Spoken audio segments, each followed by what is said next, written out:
Well, good afternoon or good morning, whatever it is when you're watching this. My name is Bill, and my friend over to my far right here is Bob, and we run a little program called Consequential Conversations, and where we interview very interesting people in Port Alberni, and today is no exception to that. As a matter of fact, today is actually quite interesting because today is the National Day of Mourning, and I will let our guest speak to that in a few minutes.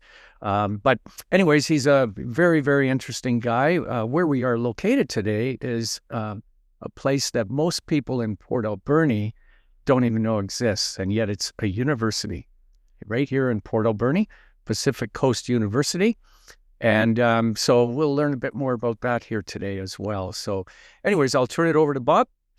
Well, thanks, Bill. And Wolfgang, yeah, I see you again. You say we met in 1979. I wouldn't have known exactly when, but yeah, that's just a few years back, Bill. Just a few years back. A little before your Yeah. It's serious. And very interesting that we're here with Wolfgang because we talk about people that make up the fabric of this community. And Wolfgang's one of them. He turned tragedy into whatever. I'll let him explain better than anybody, but... and it was an apropos day, April 28th, the National Day of Mourning, and forestry workers injured or from the job. Perfect day to do this. Yeah, it is. Wolfgang, we're just here to you tell us how you got here, how it started, and how everything started. It was kind of interesting story. Yeah, no, thanks a lot, gentlemen. It's great to connect again. all those years, of course, when you had the Port Boathouse and was a regular visitor, and of course a Bill. Yeah, no, I mean, I basically came here 50 years ago. Had initially met my wife, who was born here. Her parents had immigrated in 1955, and my mother-in-law's sister lived next door to my parents. So it was one of those things where we met because her father had bought her a graduation gift, came over, and she was over there to visit and spend some time with her grandparents and all of their relatives. And then ultimately, I came here. I was successful. I'd initially graduated in civil and forest engineering, so was able to short-circuit the program through a bunch of challenge exams, and came here, started working for McMillan-Goodell's Port Lake Division, and ended up getting hurt on the job first week on the job. And I just turned 20, and excuse me, what happened is that one of those situations that we still have today where here's a power saw, this is a job safety breakdown, this is how you fall trees, good luck, go for it. So, and in those days, I was fortunate. Yeah, that's basically... Fire it up and go to work. Hey, that's exactly right. I mean, that's kind of what happened. Started on the forestry crew Monday morning, and 9 o'clock on Friday morning, found myself on a spinal board. Wow. So, and in that sense, I mean, the fact that I'm still here is that it was McMillan-Goodell, and because the situation was that there was no way that our local hospital could look after me, and so Bela basically said, "Look, we need to Bela Kazegi was my doctor. Dr. Kazegi. Wow. Yeah."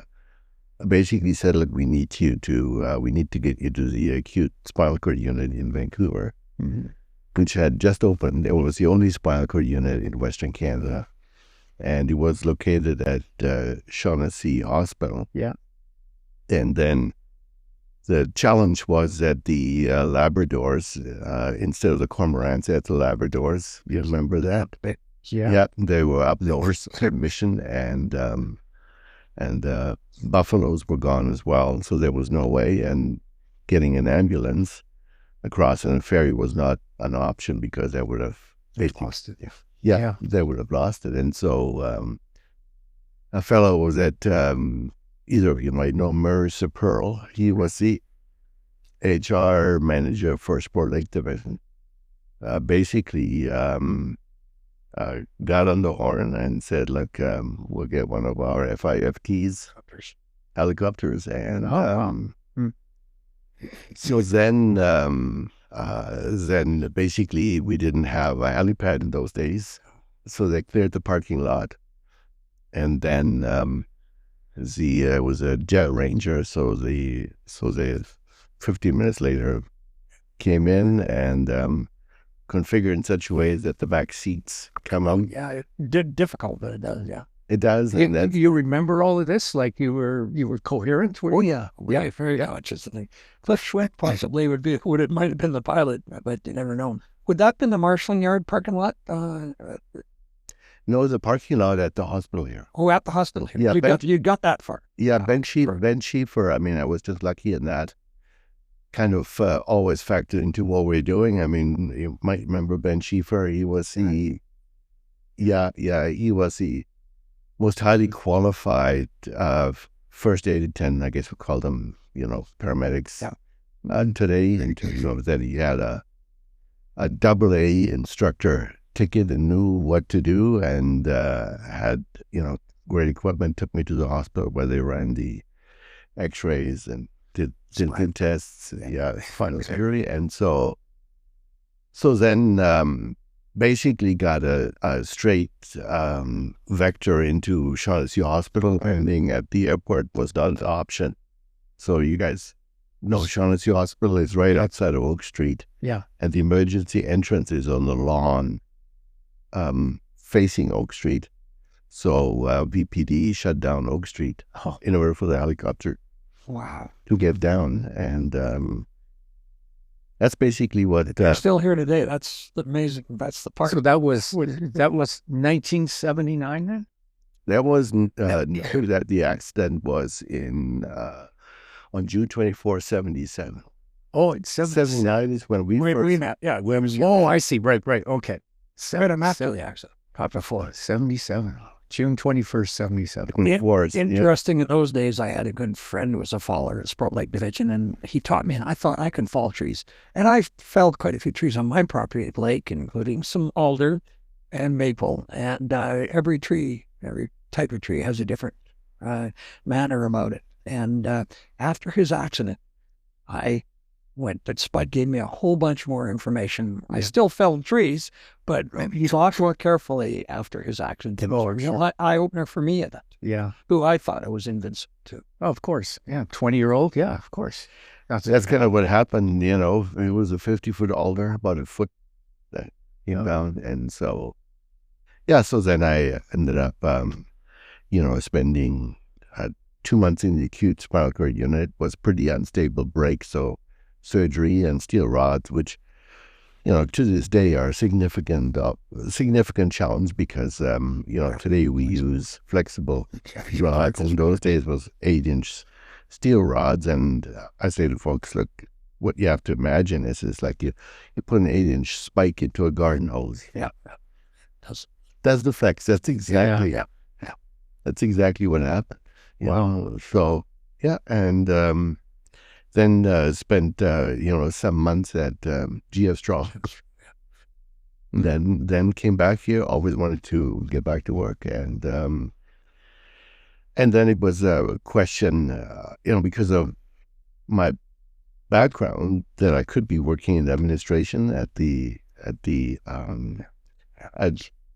here, and of course it was completely inaccessible, but pretty well everything was in those days. Totally, yeah, and today is a real challenge, and but what really made the difference was that Remember, Nick Boss was the camp chair Yeah. for the IWA. Union guy, pretty tough, outspoken. That's right. And Ross Strivoki had then taken over as the HR manager because they had, Amalgamated to what divisions?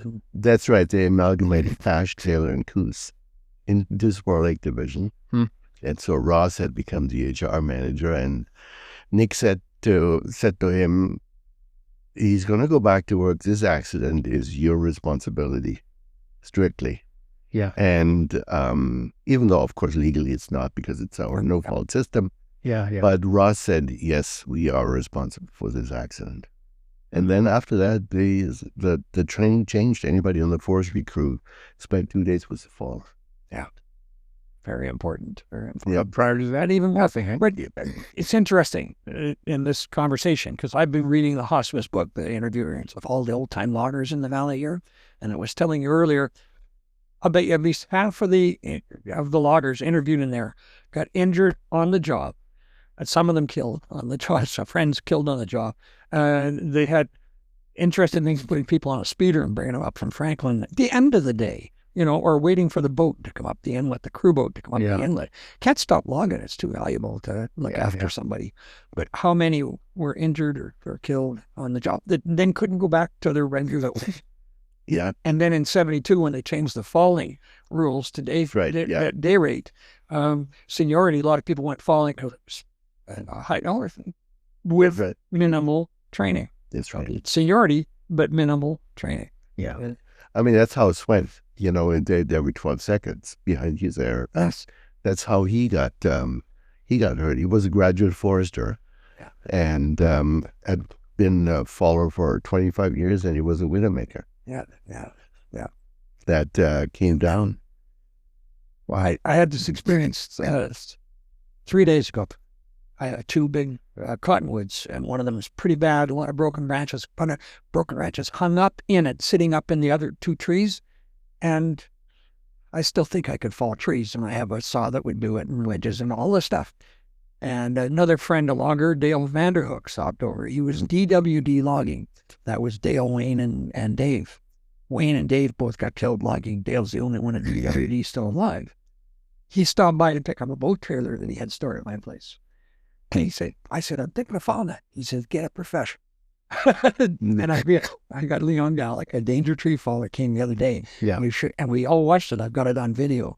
You can watch what came down out of that tree, different directions when it fell. Yeah. A branch to the sides of this room came down and broke across, not where he was standing, but near where he would have been. Yeah. He could foresee that. Yeah, he had a period. He knew when to move, etc. But that's just from years of training. And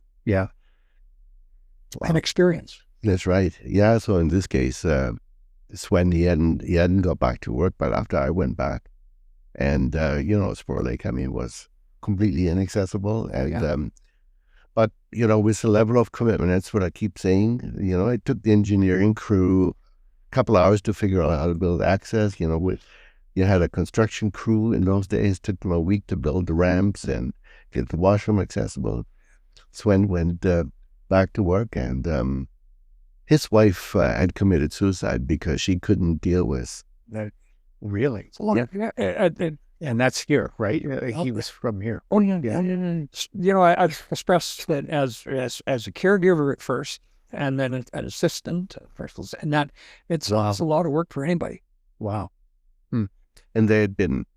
So back to college, though. How did, and I know you had this idea that there are people all over the world that are in a situation similar to yours that need to get back. Well, basically what we did was I carried on working for McMillan Liddell. I ended up retraining as an accountant, and then ultimately was lucky transition from MMB to warehouser.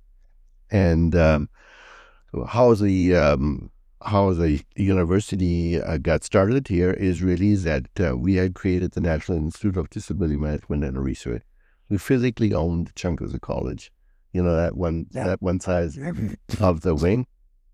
we had raised an investment fund of about $6.5 million that Mignon Bedell and Canfor and Miranda all contributed, federal, provincial governments. Wow. Our goal was to create an educational program, to create professional certification standards in this field, no different than, decades ago or centuries ago, folks qualified MDs or lawyers and so on. And the third one was to create an assessment protocol, like a health and safety audit tool. Fair. So those were our three sort of key elements and that we were looking at doing. Then we finished our education program, which was a 6-week program. We were delivering that on site here in our curriculum matched UBC quality standards. So our first graduates joined UBC and did our certificate. And we carried that on until 2001. And then we had started the licensing program. So we licensed our program to MacEwan University as well as to McMaster University in Hamilton. And then we realized that, look, we need to move this online because everybody was, because of the distance and to travel to Port Alberni. So we moved it online in 2001. And we were really quite successful with our program. And then in 2004, some of us said, look, we can't continue just to deliver continuing education. We need to move towards the really the academic side. Right. Then we signed an agreement with Ida Chong in 2005. And Jillian was a very strong proponent of that, to create essentially a degree-granting institution in everything related to workplace health. We would move beyond return to work towards health and safety, rehabilitation, return to work, and disability studies. Then the question came as to how do we actually make this into a reality. There are 3 ways to create a university in Canada. In the Commonwealth, there's a public university like UBC or NIC. Yeah. Or there's the universities that starts under authority of the minister and gets renewal every 5 years, or you can go private legislation. And that approach had been pioneered by David Strangway, who was the former president of UBC, how they created Quest University up in Squamish. And so then there was, significant opposition. Murray Cole was the Minister of Advanced Education at the time, and he said, this is not words of a university, and if you want a university, then you apply the route that takes you through the minister where every 5 years. And I said, we're not going to do that. We are looking to get our own statute. Yeah. And so then the way this ultimately came about is that in the spring of 2007, we were in a meeting with our international team from Australia, from Germany, the UK, and New Zealand. We were in a meeting with Gordon Campbell and Jochen Breuer, Dr. Breuer, who was the head of the German Workers' Compensation Board. He's been here many times. Basically said to the Premier, look, this is such a great idea to create this type of a university. If you don't do it in BC, that's exactly what happened, Bob. And so what Campbell said, because I sort of got to know him by that time, said, one thing I need is unanimous commitment from every single member Of the legislature. Unanimous. Unanimous commitment. And so Carol James was the NNP leader at the time. Yep. So what happened is that then Ron Cantillon introduced the motion as the MLA for Parkesville Qualicum. Scott seconded the motion. They stood up in the House. And on July 18th, 2007 at midnight, the statute became law. Wow. Good for you. And that's perseverance. perseverance, because he ran into a lot of resistance Yeah. for a period of time.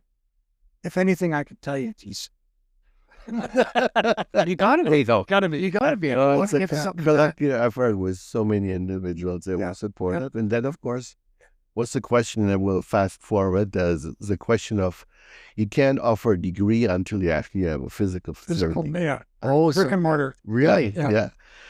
And then what happened then is on March 11th, we had the 2008, 2009 big downturn, economic downturn. Yeah. For the first time, there was the Knowledge Infrastructure Program, which was a $2 billion federal fund for capital for colleges and universities across the country. I was just on my way back from London when James Lunny left me a message and said, he was the MP at the time, and said, look, because you guys have your statue, you qualify, but you have to have a shovel-ready proposal into Ottawa by March 31st. So we had 20 days, 19 days, basically. The whole Yeah. And we had gotten some money under David Emerson when he was head of Western Economic Diversification to create architectural drawings, to create business plans, and to create an academic plan. So you had most of that already in the... We had that in place, so we dusted it all off. Yeah, and then basically Brian Payne, who was the he was our labor co-chair, and he was the national president of the CEP in those days. Then went, because we knew, he knew Ken McCrae, and I knew him, and Ken Watson, Pat Dickin. We went in front of the city council and said, look, we are able to match the federal contribution out of the NIDMAR investment funds. Yes. But we need the property. That's exactly right. And so then basically there was a lot of support, and the thought was, look, if you don't get the federal funding, then nothing ventured, nothing gained. No, that's great. And then we ended up getting the funding. We were lucky. Just by way of context, there were 549 projects funded across Canada. 536 were in the public sector, like NSC, UBC, you name it. 3 in the private sector. 3 in this one. This is one. The other 2 were in that. That's, I think great value. And like you said at the introduction, that there's most people in this community that don't even know exists, but people around the world know this exists. And that's the difference. Interesting, isn't it? So how many students do you have worldwide right now? Well, over the last 3 years, there are academic programs. So we offer a bachelor's in disability management. We offer a graduate certificate in disability management. And then we have a whole stream of continuing education courses that are 1-week courses, asynchronous. So they get access on a Thursday night with their student ID. And then throughout the course of the week, they take the instructions, and then they write an assignment. They get a micro-credential. So we have about 90 students on the academic side. And over the last 3 years, we had about 30,000 that went through our continuing education program. Really? Yeah. In many countries. Yeah. So we have, that's on the university side. And last week, we submitted our first proposal for a graduate degree. So it's a master's degree in integrated workplace health leadership. That's fantastic. So it's all built. So how do you deal with that in a weekly program? How do you deal with time differences? Is it it's available online for them to access? That's online right. For them to produce. You said Thursdays, but Thursdays. Yeah. A day ahead in some place. That's right. Yeah. Like our chief academic officer, he's in Brisbane. Okay. That's what I was thinking. That's right. Yeah. He's in Brisbane, and it's almost tomorrow there already. Yeah. Or like in a couple of hours. Yeah, that's right. Yeah. So it's asynchronous, and they have to submit their assignments.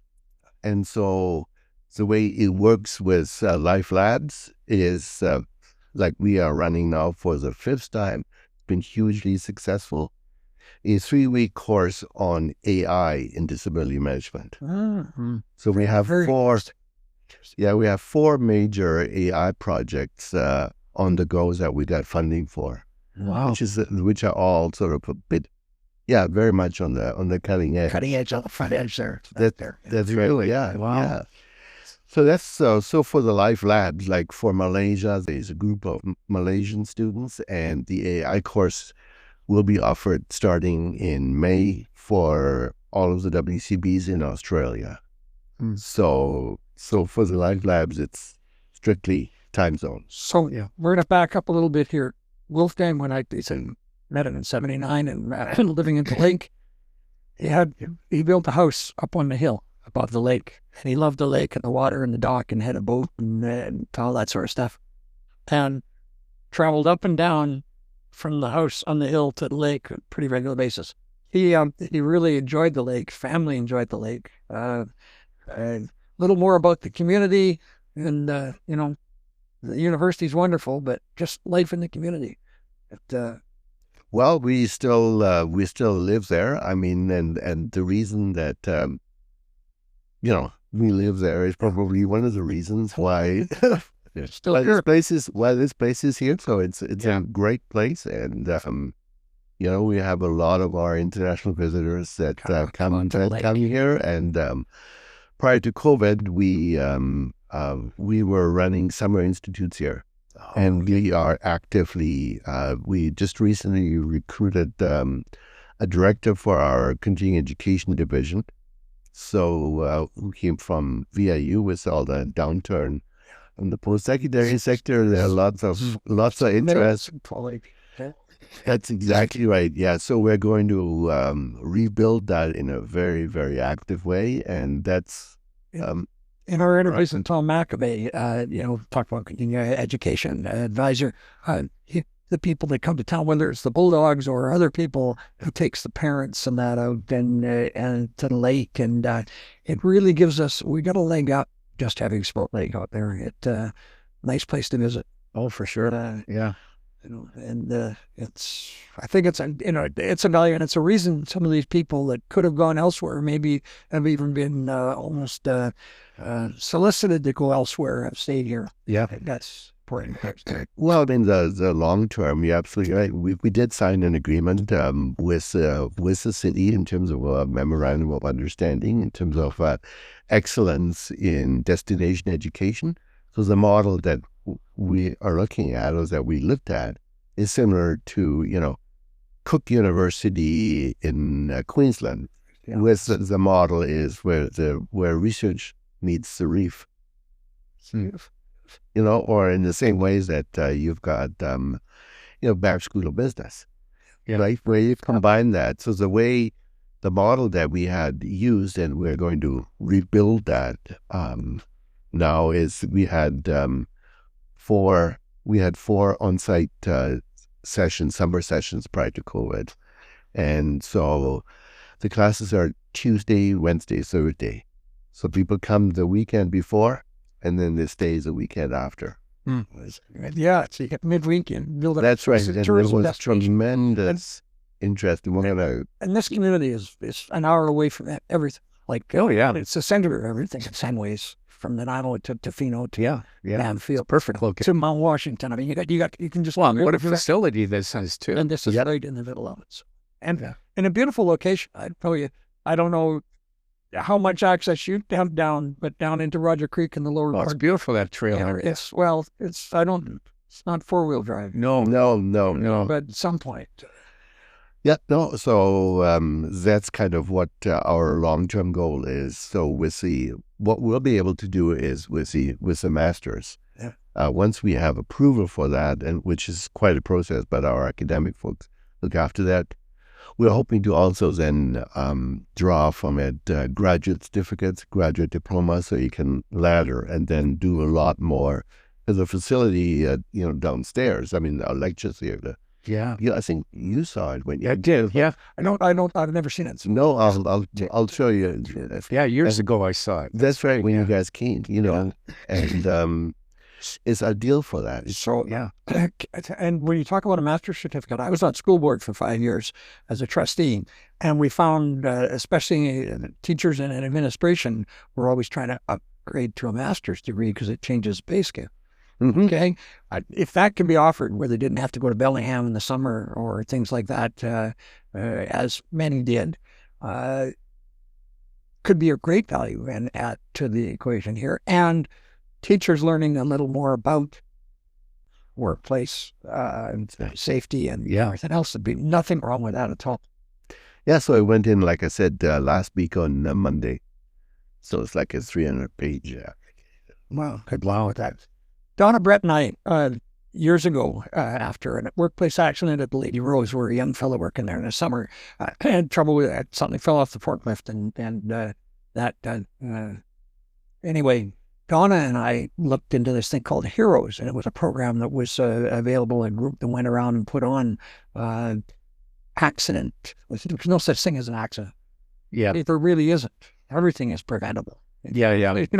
And we put it on at the high school for the high school at our expense. And that was prior to this being here. But there are so many things that can be done, expanded. Yeah. I mean, the other part that, we are hoping to expand as well is in terms of running potentially more conferences on the NIDMA side, which is the National Institute of Disability Management Research, where we have our professional certification. And so that's the CDMP standard. And that's an individual, it functions just like if you want to become an accountant or a physician. You have got requisite education and then experience in terms of, residency or internship. And then you write a 6-hour exam with 250 MCQs, and you have to get an 80% pass mark. So that is now as a standard or we have representation, CMPs in 22 countries around the world. And as of January 1st, 22, the government of Belgium is the first jurisdiction in the world that's made it a regulated health profession on the same standard as physicians, lawyers, doctors, you name it. Wow. Professions, yeah. The new the health center, the thing that they're planning here, near us here, I wonder if there's any synergy and that sort of thing. The thing that Mike Rattan is involved with. Much about that? I don't know much about it myself, so that's why just what I've seen in the paper, but we're trying to bring some health professionals here. Health professionals are dealing with injury and disability. That's more than almost anything else. Oh, for sure. Yeah. A major project that we have running right now is called the Reducing Poverty Initiative. So what the Belgian government did was they really had a very visionary director general. They have about 500,000 people it's a federal system on disability social assistance. Yeah. And we have what we call the 1+1 rule. If an individual has been on disability social assistance for a year, there's a 1% chance or less that they'll ever work again. Oh. Wow. And so what Francois Pearl did was basically, and I'll come back to your health profession. So what Francois Pearl did basically said, look, once they're on the system, they typically never leave. Like we have 140,000 people with disabilities and social assistance here in BC. Just in BC. Wow. And the outflow rate from the system is between 0.65 to 0.85 every year. So they either die or they hit 65 and then transition to whatever federal support they can get. So the model that Francois introduced is a return to work obligation, then professionalizing or creating a regulated health profession with the CDMP. But also the moment somebody applies for disability social assistance, they get paired with a CDMP, Certified Disability Management Professionals, to support the employer and the individual in return to work. So the province, the executive director for employment policy for the province, had approached me in the spring, in May of 22, and said, is this the model that we could potentially roll out in BC? Because we have 5,000 people. Yeah. that apply for disability social assistance every year in this province. Wow. And so, so it was net new, but I was able to build the framework, and the province gave us $4 million to roll this out. And it was now extended, because it's been so successful, up to the end of March 28th. Oh, wow. And the health professions are actually the biggest referral point, because we don't have any other regulated system. So they have to. Yeah, okay.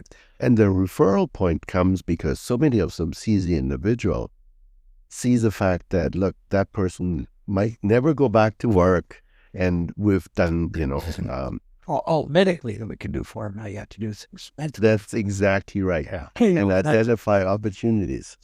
And in today's computer world and in COVID working from home, people have learned there's so much more they can do, even if they can't get there. Yeah. You don't have to it's physically unlimited. be there. Yeah. It's unlimited what can be done.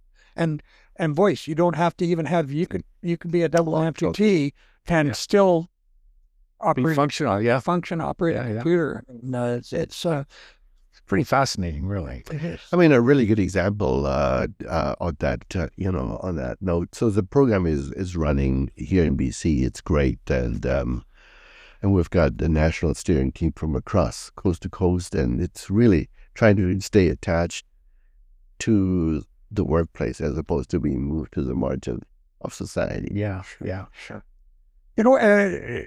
And I guess if you could set up something where employers, you say M&B took responsibility for that, didn't necessarily have to, but if the employers had the full social conscience to be responsible for somebody that's injured or disabled for a period of time to get till they're back in the workplace. I don't know if there's any legislation around that, but it would be. We have. I mentioned the bill earlier that as of January 1st, we have, of January 1st, 24, we have Bill 41 in effect in BC, which is an obligation under the Workers' Compensation Act. Oh, okay.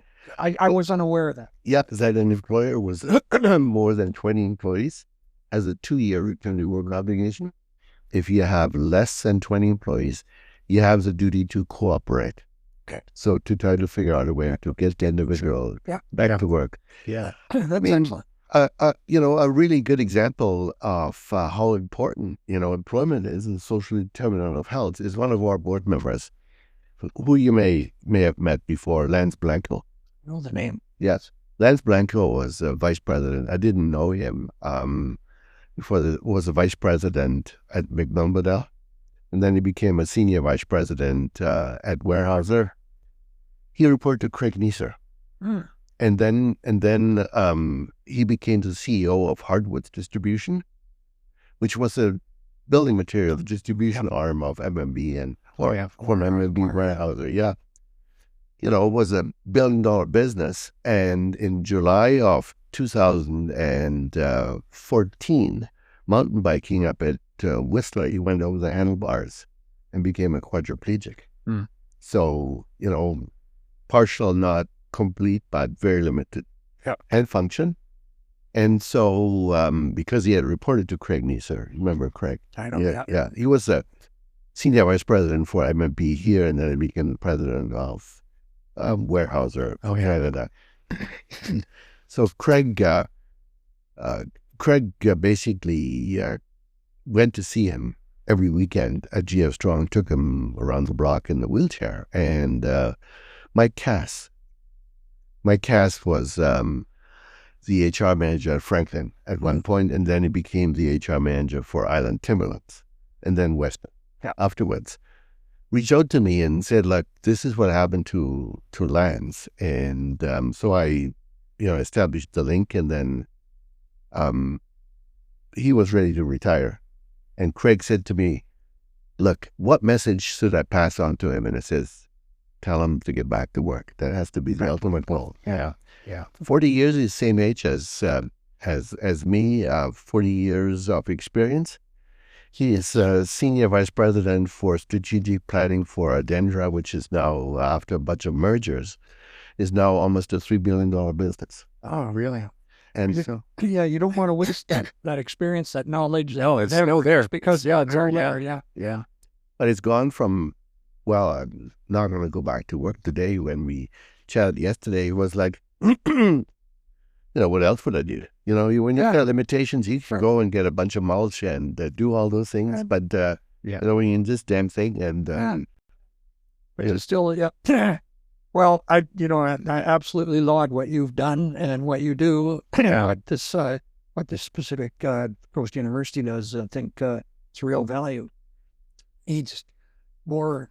Needs to be known better, that's for sure. Maybe you need a public relations department. Well, yeah, I think you're doing a pretty good job on your own there. We've done so much of it. My only interaction with Craig Neeser was when I was trying to get them to release the Weyerhaeuser name off the arena when I was on the Hockey Society, so we could sell it to somebody else. Yeah. And That's right. That's what it was. Yeah. And they did. He put me to somebody, Weyerhaeuser Edmonton, who was an ex-Port Albernian, by the way. I forget the name. I got it on my home computer. And he said, of course, if you can resell the name of the Weyerhaeuser Arena, go ahead. They didn't need the PR in the community anymore. Yeah. But the Bulldogs and the organization needed the income from naming and multiple. That's right. Yeah. Well, I think there you have it. This has been a wonderful interview here today with Wolfgang, and I'm fortunate I've met him a couple of times before this, but just always a fascinating story. And, as they were both just saying here a minute ago, you've got your mind. That means you've got full ability. So, and example is right here. So what Wolfgang has done with Pacific Coast University, affecting millions across the planet, is just fantastic. So thank you very much. Consequential Conversations. You can find us on YouTube. And with that, thank you, Wolfgang. Nice, Wolfgang. Let's not take another dozen years for us.